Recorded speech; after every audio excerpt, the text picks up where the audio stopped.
Please like, share, subscribe my channel and hit the bell icon. Hello friends, welcome back to my channel. Hope you all good. I'm also fine. So देखते हैं आज का topic. आज का topic है हमारा steps of EBP. Okay, आज हमारा एक फ्लो चार्ट है. ये एविडेंस बेस्ड प्रैक्टिस जो हमने पिछले वीडियो में मैंने आपको इंट्रो और डेफिनेशन बताया था ना, एविडेंस बेस्ड प्रैक्टिस क्या होता है, क्या उसका इंट्रोडक्शन था, तो उसी का आज हम एक फ्लो चार्ट पढ़ेंगे. बहुत ही इजी तरीके से मैं आपको समझा दूंगी. बहुत इंपॉर्टेंट है ये. शॉर्ट नोट में यूनिवर्सिटी एग्जामिनेशन में पूछा जाता है. ठीक है, ये बहुत कंपलसरी है. तो मैं आपको ये बताऊंगी आज कि जो स्टेप्स हैं इसके, जो ये फ्लो चार्ट है, ठीक है, जो हमने पढ़ा था एविडेंस बेस्ड प्रैक्टिस है, उसको हम रिसर्च में एक्चुअल में कैसे अप्लाई करते हैं. ओके, एक्चुअली में हम रिसर्च में एविडेंस बेस्ड प्रैक्टिस कैसे अप्लाई करते हैं. ओके, ठीक है, तो हम स्टार्ट करते हैं.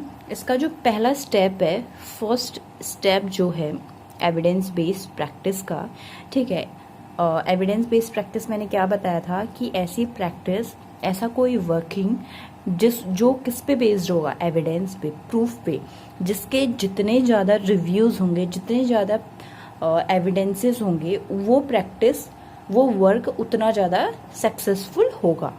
ओके, सो देखिए इसका जो फर्स्ट स्टेप है, सबसे पहले हमें क्या करना है, formulation a clear question based on a clear clinical problem. Okay, देखिए एविडेंस बेस्ड प्रैक्टिस हम पढ़ रहे हैं. ठीक है, हम एविडेंस बेस्ड प्रैक्टिस पढ़ रहे हैं. इसको हमें अप्लाई करने से पहले हमें सबसे पहले इसमें एक क्लिनिकल साइड पे प्रॉब्लम फाइंड आउट करनी है.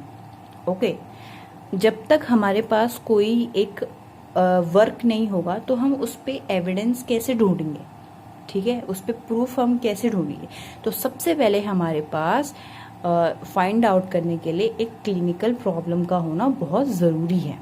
ओके, जब तक हमारे पास प्रॉब्लम ही नहीं होगी तो हम क्या फाइंड आउट करेंगे. ठीक है, किस में रिसर्च करेंगे.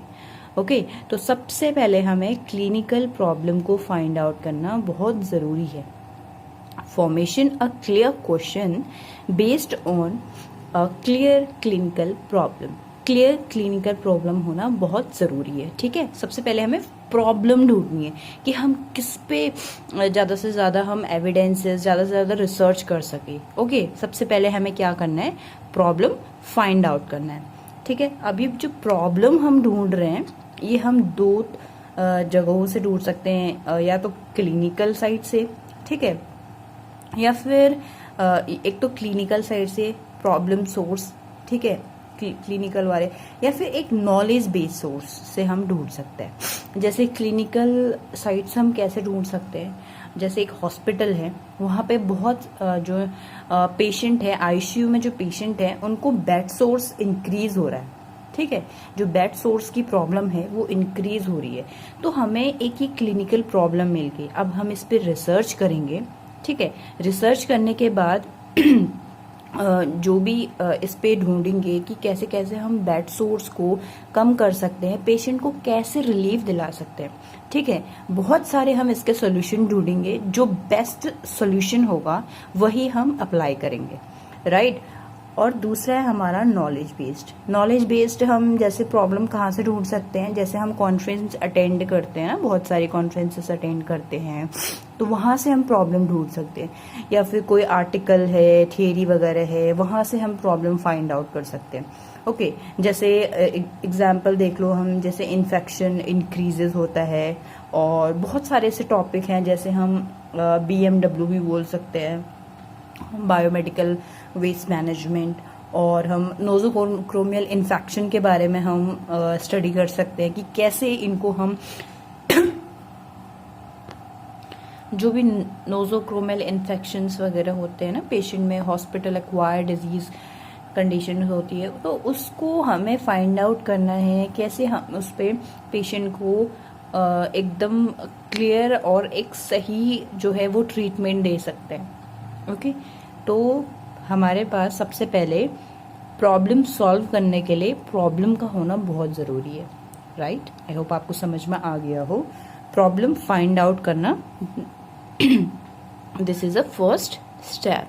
ओके, नेक्स्ट है हमारा, देखो, literature review to research and best available evidences. Second क्या है हमारा, जो हमने प्रॉब्लम ढूंढी है, ठीक है, सपोज हमने कोई भी एक हमें प्रॉब्लम मिल गया, कोई टॉपिक मिल गया, सपोज दैट यही ले लो, बेड सोर हमें मिल गया, ठीक है। बेड सोर हमें रिसर्च करना है अच्छे से कि हम पेशेंट में जो भी आईसीयू के पेशेंट है या फिर नॉर्मल जो भी पेशेंट है जो बहुत लॉन्ग टाइम के लिए बेड में रहते हैं, तो उन पे बेड सोर कैसे हम कम करें, ठीक है। मान लो ये हमें मिल गया, तो हम क्या करेंगे कि जितने भी आज तक बेड सोर के ऊपर जितने भी आज तक रिसर्च हुई है उसका रिव्यू लेंगे, ठीक है, पुराना रिव्यू, लिटरेचर ऑफ रिव्यू, ठीक है। उसके जो ओल्ड रिव्यूज है वो चेक करेंगे कि उस प्रॉब्लम में जो हमारा टॉपिक है, जो हमारा प्रॉब्लम है, उसमें कैसे कैसे रिव्यूज आए हैं, कैसे कैसे एक मतलब उस पर रिसर्च की गई है कि वो कितना सही है, कितना गलत है, ठीक है। ये हमें पुरानी ओल्ड रिव्यूज चेक करने हैं सारे, उसके जितने भी हमारे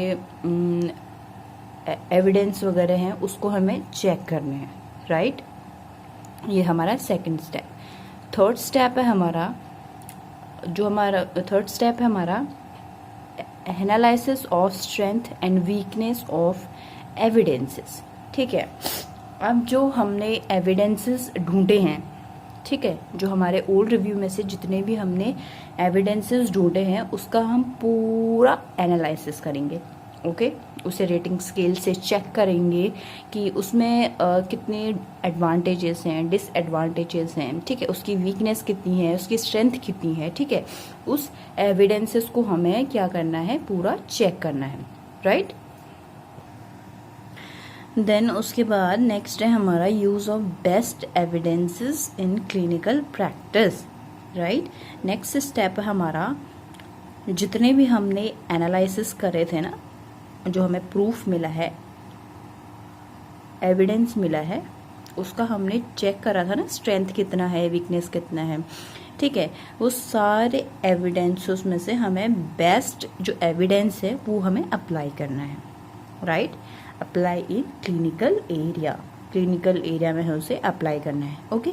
एंड लास्ट है हमारा evaluating the efficacy of empirical evidences, ठीक है।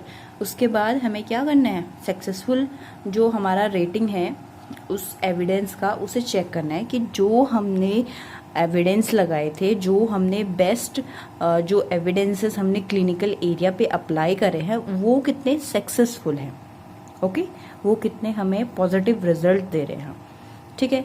चेक करेंगे हम उसको, चेक कैसे कर सकते हैं, इंटरनल ऑडिट से, एक्सटर्नल ऑडिट से, या फिर पेयर असेस से, ठीक है। जितने भी हमारे रिसर्चर होते हैं, जितने भी हमारे कोई गाइड होते हैं, तो उनसे हम इनको चेक करवा सकते हैं, ठीक है। तो एक ही छोटा सा हमारा क्या था कि ये एक स्टेप्स है, steps of EBPA। I hope आपको समझ में आ गया हो, कुछ नहीं है, थोड़ा सा है। हमें एविडेंस बेस्ड प्रैक्टिस को हम ऐसे ही अगर हम फ्लो चार्ट में ऐसे बना के लिखें तो ज़्यादा अच्छे से समझ में आता है, ठीक है। प्रॉब्लम फाइंड आउट करना है, प्रॉब्लम के बारे में सबसे पहले हमें प्रॉब्लम फाइंड आउट करना है, राइट। उसके बाद हमें उस प्रॉब्लम के बारे में ओल्ड रिव्यूज चेक करना है कि उसके बारे में पुरानी जितनी भी रिसर्च हुई उसको चेक करना है। उसके बाद हमें जो पुरानी रिसर्च मिली उसमें हमें क्या करना है, उसकी जो स्ट्रेंथ है, वीकनेस है, जितने भी एविडेंस हमें प्रूफ मिले उसे चेक करनी है। उसके बाद जो बेस्ट एविडेंसेस हैं उसे क्लिनिकल एरिया में यूज़ करना है। क्लिनिकल एरिया में यूज़ करने के बाद उस एविडेंस की हमें क्या करना है, एफिकेसी चेक करनी है, यानी कि रेटिंग, सक्सेसफुल रेटिंग चेक करनी है due to internal audit, external या फिर पेयर असेसमेंट के द्वारा, ओके। आई होप आपको समझ में आया होगा, नहीं आया है तो मुझे दोबारा से बताइए, मैं आपको फिर से अच्छे से कंप्लीट करूँगी, okay. Thank you so much.